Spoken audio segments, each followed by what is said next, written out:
Mamma mia, salut les amis et bienvenue dans cette mini-série des teachers du net. Alors ce qu'on va faire, c'est essayer de toucher à plusieurs langages de programmation, plusieurs technologies au niveau d'un même projet. On pourra écrire du code HTML, CSS au niveau de cette page. Le traitement de la roue que je vais vous présenter dans quelques instants sera écrit en JavaScript. On aura une API en Python en utilisant le micro-framework Flask. On va utiliser le protocole Mercure qui va nous permettre très facilement de pusher des données en temps réel vers le navigateur. Et pour terminer, on va écrire une petite application mobile avec React Native. Donc bref, comme vous pouvez le voir, l'idée c'est de toucher à plein de technos et puis voir comment assez simplement on peut avoir quelque chose d'assez intéressant. Trêve de bavardage, essayons de présenter le projet en lui-même. Ce sera une roue de la fortune. On pourra cliquer, la roue va tourner et puis on va tomber sur un élément de façon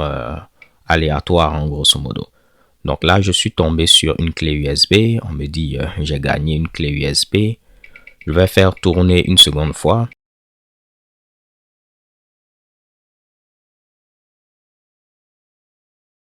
Cette fois-ci, c'est un MacBook Pro et ainsi de suite. Derrière, ce qui se passe, c'est que l'élément choisi est retourné par une API en Python. Donc là, on choisit un élément de manière aléatoire entre 1 et 4. Mais j'aurais pu hardcoder la valeur en disant qu'on retournait, disons, 1. Donc ça va permettre de tricher un tant soit peu.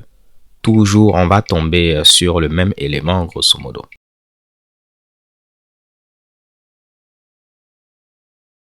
Vous voyez qu'on est tombé sur clé USB. Ça, c'est l'élément 1. Ce sera toujours clé USB. C'est pour cette raison que personnellement, je ne fais jamais confiance aux roues. Donc, je vais faire ceci une troisième fois, juste pour vous le prouver. Vous allez voir que ce sera également clé USB.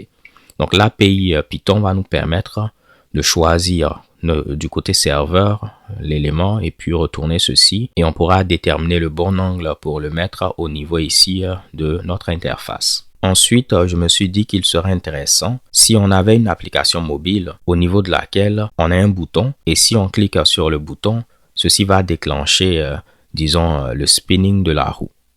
Imaginez que vous êtes dans une salle où il y a plein de personnes. En lieu et place que la personne se déplace pour venir vers l'ordinateur, elle pourra utiliser l'application mobile, cliquer sur l'image et automatiquement le spinning va démarrer. Donc là, je vais cliquer sur le logo. Et vous voyez automatiquement, ça déclenche le spinning. Juste pour vous le prouver, je vais garder le curseur ici. Donc là, je n'ai pas cliqué sur la roue. Je vais le faire automatiquement avec l'application mobile. Donc je clique encore sur l'application mobile. 1, 2, 3. Et vous voyez que le spinning démarre. Maintenant, cette communication-là qui permet de dire au niveau du navigateur que c'est le moment de faire le spinning, on va gérer cela avec Mercure. Donc Mercure va nous permettre ici de faire un push pour dire au niveau du navigateur, c'est le moment de faire le spinning et puis on va démarrer le spinning. Vous allez voir, tout ceci, ce sera vraiment simple. L'application React Native sera écrite en JavaScript.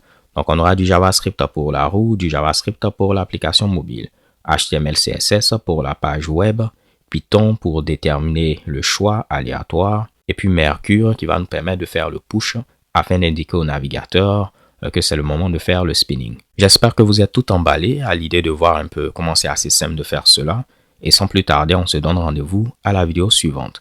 D'ici là, portez-vous bien, c'était une take care. Peace.